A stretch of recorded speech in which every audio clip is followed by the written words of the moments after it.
there's a beautiful story from the history of Al-Andalus, where the Khalifa at the time, he wanted to find someone to marry his daughter. And the Khalifa, he doesn't just want, anyone to, it was his son. He didn't want just anyone to marry his son. You want to find the best girl available. So he made a proclamation in the city of Qurtuba. He said, if there is a family who has a girl that's of the age that's ready for marriage, meaning maybe, 16, 20 years old, put a candle in your window tonight. And she's ready for marriage, and she has memorized the entire Quran. Put a candle in your window tonight. They said the entire city was lit up that night. The entire city was lit up because there were so many young girls who had memorized the Quran. So he said, Khair, my son can't marry that many women. So he said the next night, any of you who has a daughter who's of the age to marry, who has memorized the entire Quran and also one of the certain books of Maliki fiqh, put a candle in your window tonight.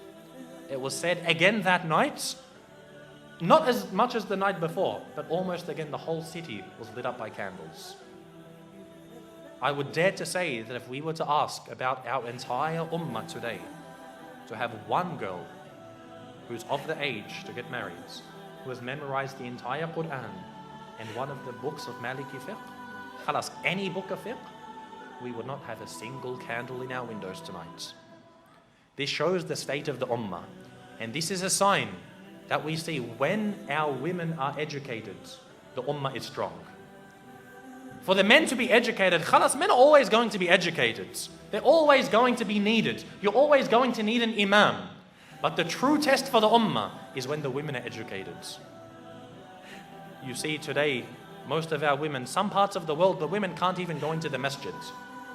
They won't even have a space for them in the masjids, let alone educating them. You find, khalas, she knows how to cook and clean, perfect, mashallah, this is all we need. No, they must be educated. This is why Andalus, it was seen as a high time for the ummah to know about Islam. No, I'm not saying for her to go to university and study liberal arts and accounting. I'm talking about Islam. To come to the Islamic centers and to know her religion.